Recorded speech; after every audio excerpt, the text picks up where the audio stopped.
Now we're rolling. Damage Plan MMA podcast. I am Jason. As always, my co-host, Mr. Zack Partridge in the house. What up, dog? Just chilling. Hey, just chilling. What? New thing to the intro. Give a shout out to a sponsor. I'm going to give a shout out to a sponsor, and this episode is going to be sponsored by me, by Simperfit Nutrition. Simperfit Nutrition. We are a fitness and nutrition consultant, so I help people lose weight, gain weight, get in shape for a fight. I just got certified last week to be a weight cutting specialist. So if you're a fighter and you're needing to cut weight for a fight, get in contact with me and I'll help you get ready for your fights. So Simperfit Nutrition, you guys know how to get a hold of me.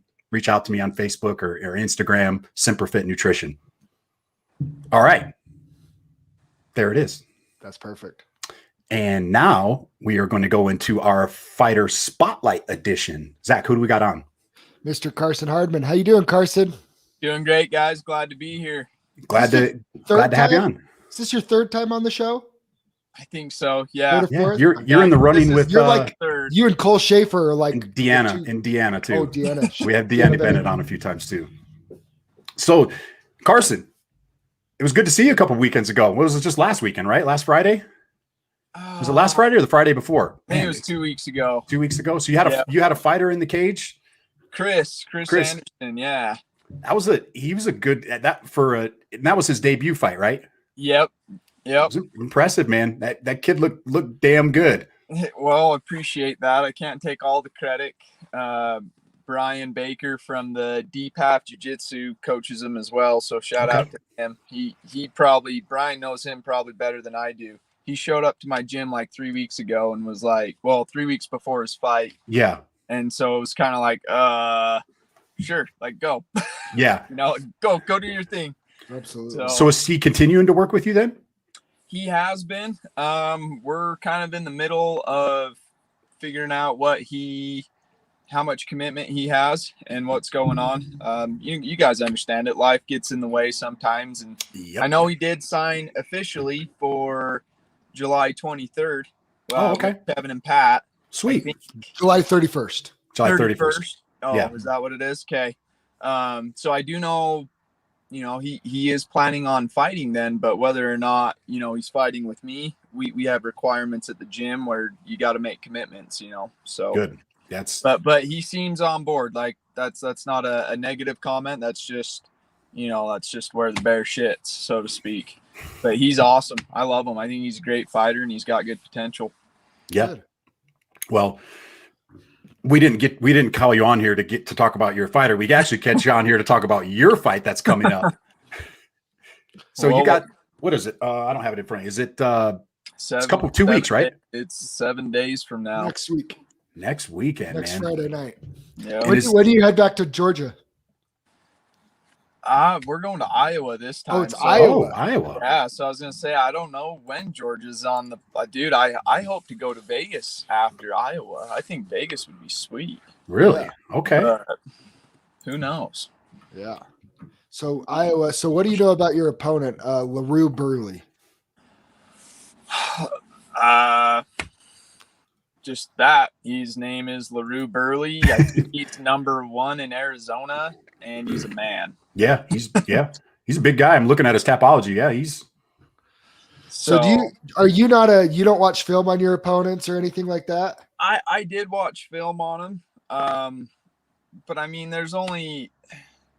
it was mostly about his last performance in XFC. That's the most right, I would say updated. But even then, dude, like people, it's not very often people change. Like they are who they are at the end of the day. Mm-hmm. But there's still like little nuances they can, little wrinkles they can add to their game. And Yeah. so it's hard for me to like watch it and be like, okay, this is what he's going to do. Yeah. Like you got to control you. We've discussed that with me several times. At the end of the day, I'm going to go out there, I'm going to do my thing, and it better play out to be right. Otherwise I'm going to be upset. Yeah. I'm just looking through his Tapology. He's had some Bellator fights. Mm-hmm. A couple LFA fights. Yeah. He's been big places, but never seemed to pull the trigger from what I understand. But yeah, again, I don't look too deep into that. I mean, you just never know. And every fight's different night to night too. Every fighter's different night to night. Like sometimes, they're on and sometimes they're not. So it is kind of hard to go off past performances, but I don't know. I'm the type of guy, I study my opponents. I like to know feel like I know them in and out. We definitely look for habits. Absolutely. But again, like they're just like me and you, we're constantly, okay, I've got a gap in my game right here. How do we fill that gap in, so to speak? Yeah.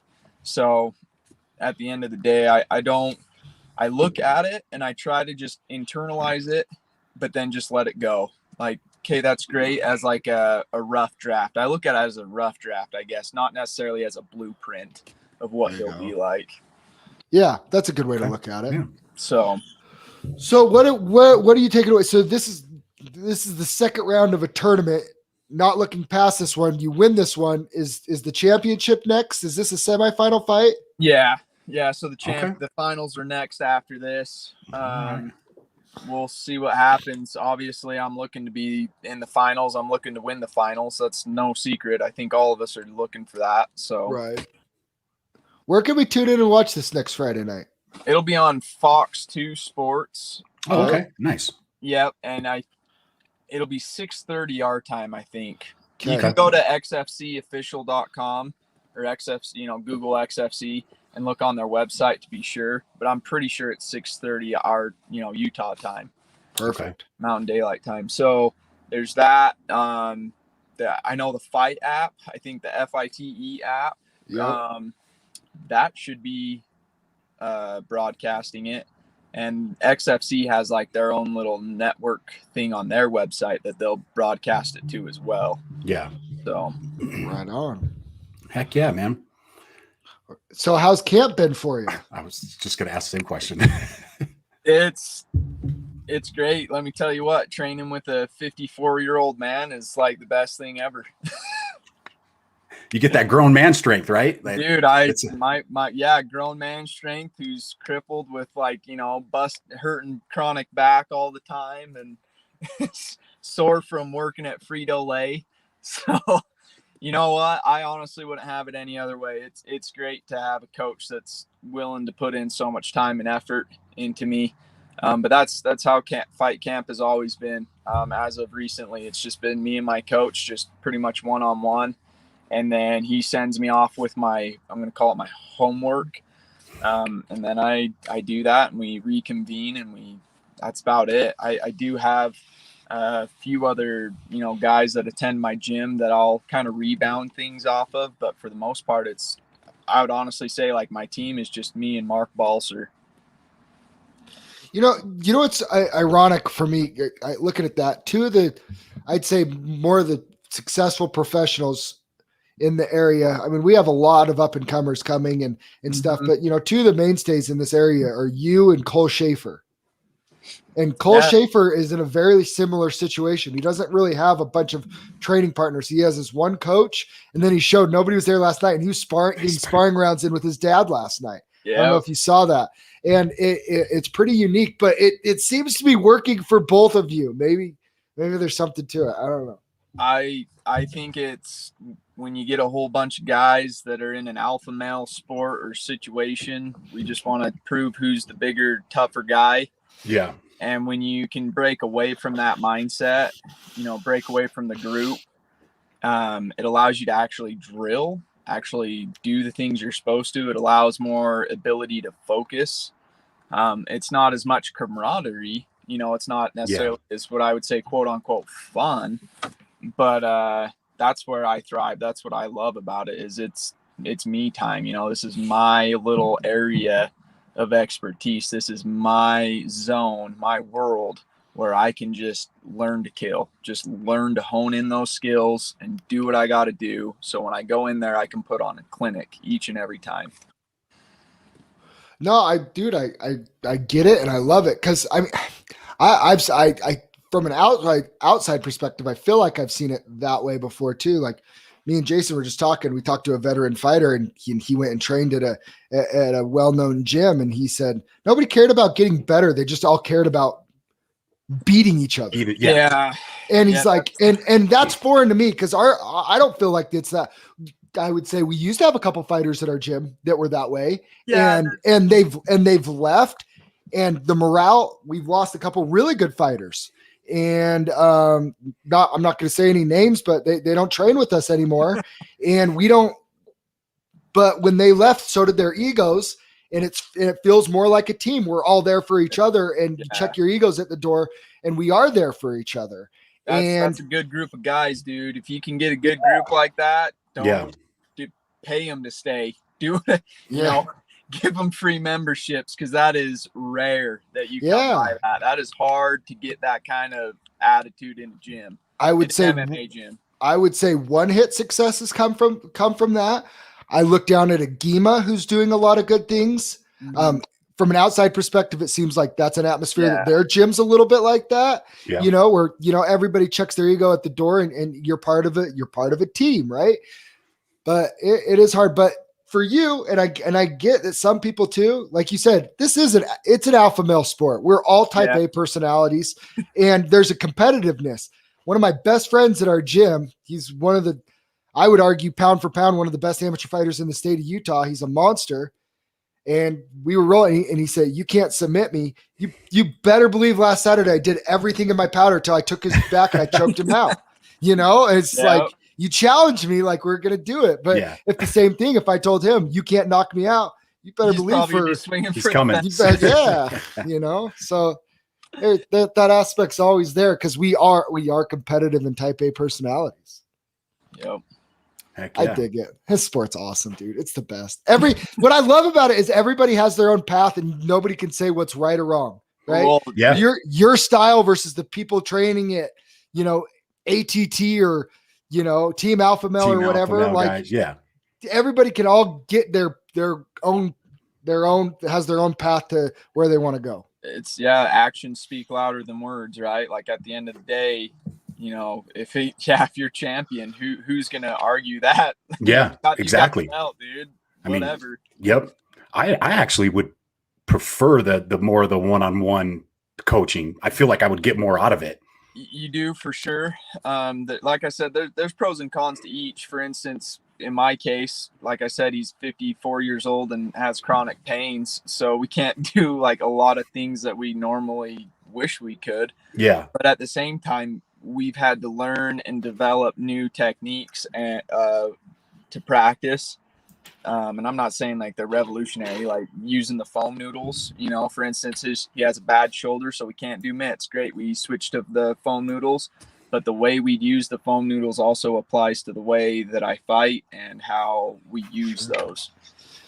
So, do you feel like you said, it's not revolutionary or whatever, from an outside perspective of somebody that hasn't watched you fight before, would you say that your style's a little unorthodox?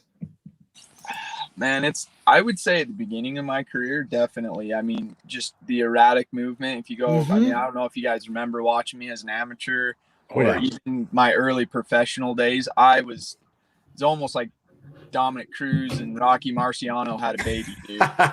You have this bigger white kid that was just bouncing around the fence, around the cage constantly. So I would say I've learned to just harness that energy and try to, and so it might not look necessarily as what was the word you called it? Conventional? Not as it's a little more. Well, like your movement is very unique to you. Yeah. And it's one thing that I watch, but I also think like I think it plays to your advantage, right? Because it's like Dominic Cruz, you said the name Dominic Cruz. I think people had a hard time with him for so long, and his last fight, he looked phenomenal. Because it's not like you can just go to a gym and be like, "Hey, I need my sparring partner. I need you to move like Dominic Cruz." You can't recreate some of those things for sure. No, so your Steve Newell fight, right? Your last fight, you knocked the dude out in the first round, and it was an awesome performance. Like, you're not just a guy that with an orthodox stance with a power right hand or whatever. It's like it comes from a little bit of a different angle than I think people are used to. I remember that Nate Kersley fight. You set up that the knockout shot really well with a bunch of body shots, but like it came from a little bit different angle than just a normal overhand or something. I would say it's the ability of timing. Timing is everything. Sure. Conor McGregor said it best. He'll take precision over, over power any day. And that's what I have. I've been very blessed where I can put a punch exactly where it needs to be. I have no idea where that's come from. I've done a lot of mental training. Like anytime I hit a bag, if I go for a body shot, I envision the diaphragm, the liver, or the spleen. Nowhere else. If I'm hitting, an upper, face shot, if it's a hook, it's to the temple or to the jaw. Straight punches, again, to the jaw. But that's all I see. So maybe it's because of that. But I would say, I guess where my unconventionalness would come from is timing. Just learning how to have pinpoint accuracy at the right time. Which takes a lot of work to get that. It can. Yeah, it's been a lot of hours of just shadow boxing and mental visualization. We've spent so many hours in my mental side of the fight game. That's really interesting that you bring that up, because we talk about it on the podcast all the time of how important that mental aspect of the game is, and it's so overlooked. We are in a sport where it is work harder and dumber, not work smarter. You know? And then if you work smart and hard, then you're unstoppable at that point, One of my coaches, LJ Schultz, he tells all the amateur fighters, and he says, I guarantee you don't do it enough. You don't do enough shadow boxing at home. Yeah, for real. No, I tell my students that all the time. Like my kids that I teach at the gym, I'm like, guys, your homework this week is shadow boxing. And they roll their eyes like, oh my gosh. And I'm like, well, when you get a rhythm and timing down, then we'll move on. But right now you look like guys that are just flailing your fists. Yeah. My poor wife. Oh, Jason, you're good, man. I'm working on it. My poor wife. Fight you, Jason. You're scary, dude. It's the looks, man. Zach's the fighter over here. I just look like I can fight. Zach's a teddy bear. He's my friend. He's the guy that I'll just talk the shit and I'll let him back it up. Yeah. You sound like my old man. You sound like my grandpa. I used to do that when this is not to do with fighting, but as my kids, when my boys were little, I have older boys, and we'd play Call of Duty. They were so good. I would put on the headset and I'd be talking trash and they'd be over there just rolling people. Pounding people. Oh yeah. All my friends would be playing. They'd be like, I know Isaiah's playing. It's whatever. So weak. No, but I mean, I'm serious. My poor wife, like we'll be having a conversation and I'll just be like, kind of just doing this. Like she's trying to talk to me and I'm just like, it's just like, but like learning how to throw punches with like your shoulders relaxed and not, like here and throwing them with everything tense, and it's rough. And learning how to flow and stuff. And have you noticed, like when you drill, like I slip it, like that's the time, like even though I'm going slow and staying relaxed, I notice my techniques gets really just shitty. Like for instance, when I throw my jab, my shoulder isn't rolling up. I just let it hang clear down. And it's like, no, I need to keep, even though I'm going slow, even though I'm talking, because I'll do the same thing. Like when I'm talking to my wife, it's like all of a sudden mid-conversation it clicks and I'm like, oh shit, like that's not good. My hands are here, which I guess that's not special for me.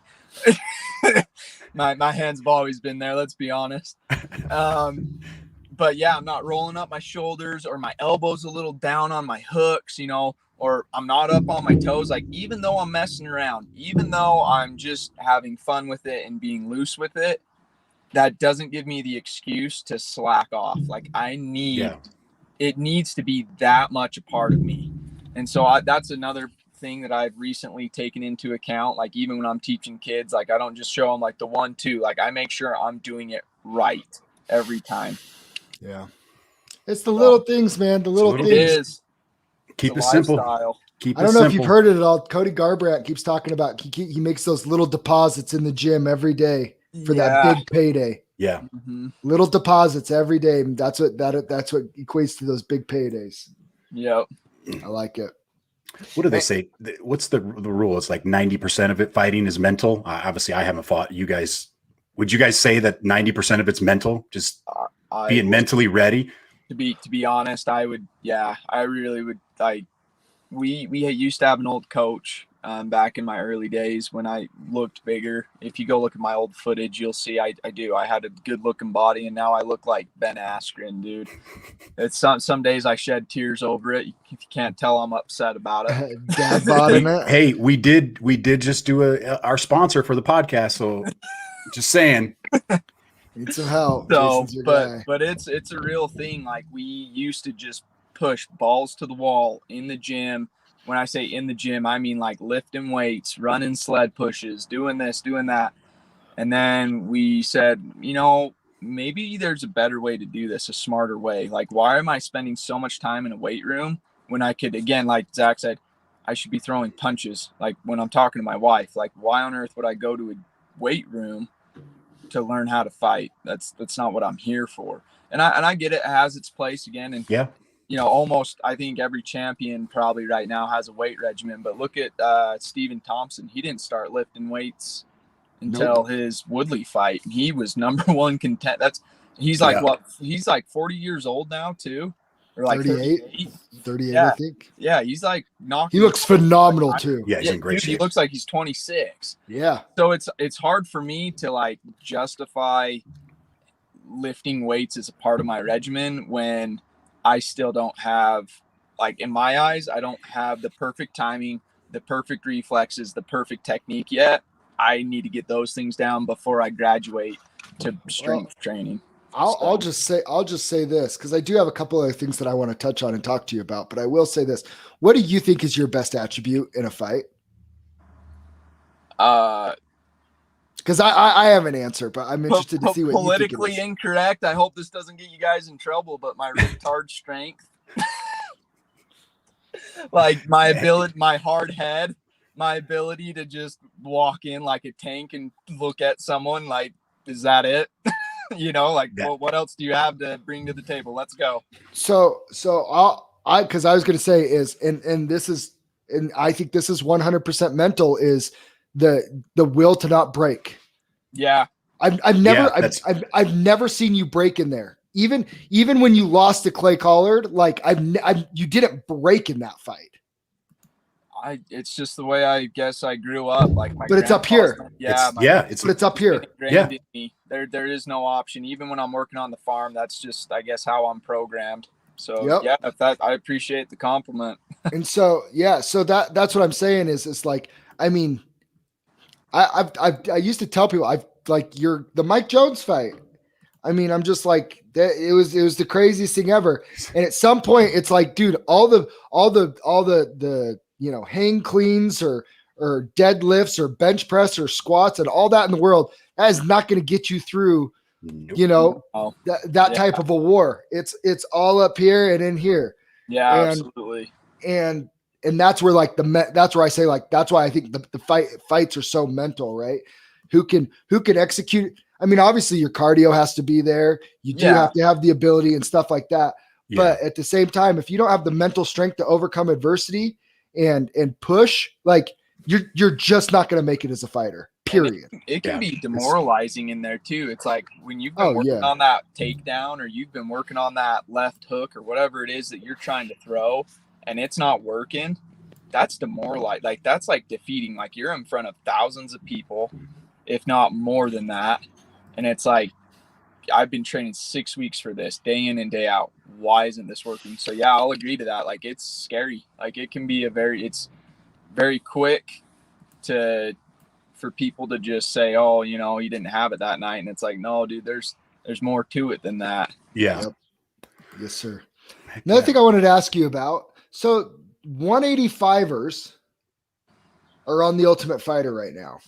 Now, the Ultimate Fighter, that tough show, generally, really, if they're fighting on that show at 185, they're actually generally more like welterweights, right? 170.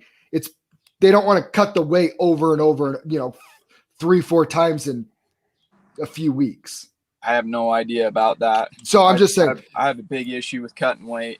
I know. Well, one, we've had that conversation, but two, so somebody that you were supposed to fight, Miles Hunsinger, he's on the show right now. I don't know if you knew that, but he's filming right now.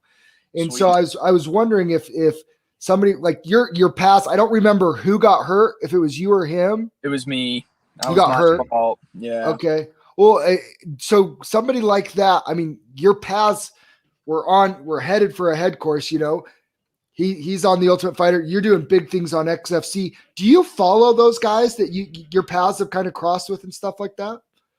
Sometimes, not very often. To be honest, I think the last guy I checked up on would have been, was it last summer? I think it would have been, or 2 summers ago. It would have been 2 summers ago. And I think it was Jeff Roman.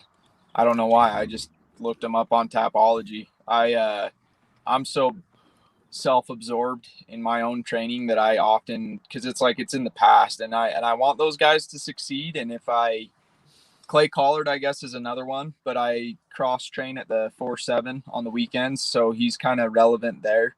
Yeah. Yeah. So and he is a big deal. He's on PFL. It's kind of hard not to hear about him. Sure. So after he beat Anthony Pettis, it's like, how do you not know who Clay Collard is now? Yeah. So he's pretty easy to keep track of. But honestly, those are probably the only guys that I have. Yeah, I don't even know where Jeff's at right now. I only know where Clay's at. And hats off to Clay. Nice.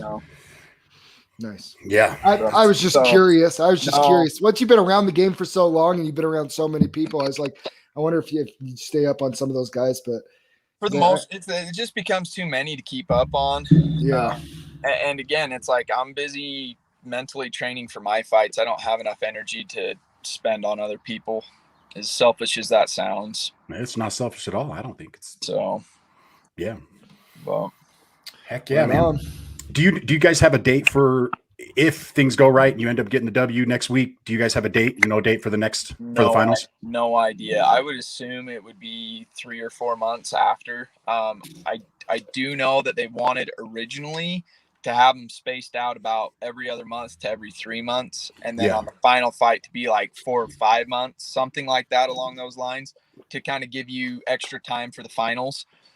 But where COVID happened, like right in the middle, maybe they want to push it every 3 months, even though it's the finals. I have no idea. Makes sense. Are we going to see you back fighting in Utah again? I would love to, but at the same time, it's like, I wouldn't be sad if I didn't, because that means I'm going other places. Yeah. I got you. So, I loved fighting for Kevin and Pat. I loved fighting for Cody down at Fierce. But at the end of the day, that's not where my goals are set. So hopefully not, but I wouldn't be against it either. If that's money talks, is that what you're saying? Yeah, essentially. I've got to live. Absolutely. That, and it's I want to be champion, whether that's one. I'm really looking at ONE FC's got a really good thing going right now. Bellator wouldn't be a bad place to go for champion. UFC, I'm looking to be just the champion, the best I can be. And that, I know that's just not here in Utah. It's, it's not a slam against the promotions. It's just, I want to be the best in the world. Well, but no, it's not a slam. It's the reality, right? Yeah. It's the regional shows. Steel Fist puts on a great regional show, great platform. They even bring in guys, both of Yeah. them, Fierce and Steel Fist, bring in guys from out of state. So they're great. They don't have that worldwide access, right? Yeah. So it's just the fact. So Awesome. Heck yeah, man. Awesome. Well, we'll let you get out of here. We've been talking your ear off. Is there any sponsors you want to give a shout out to? Anybody you want to thank? I just want to thank my coach, Mark Balser. I want to thank my wife. She stepped in, and my Mark hasn't been able to make it to this fight either. So I really appreciate her stepping in to be in my corner.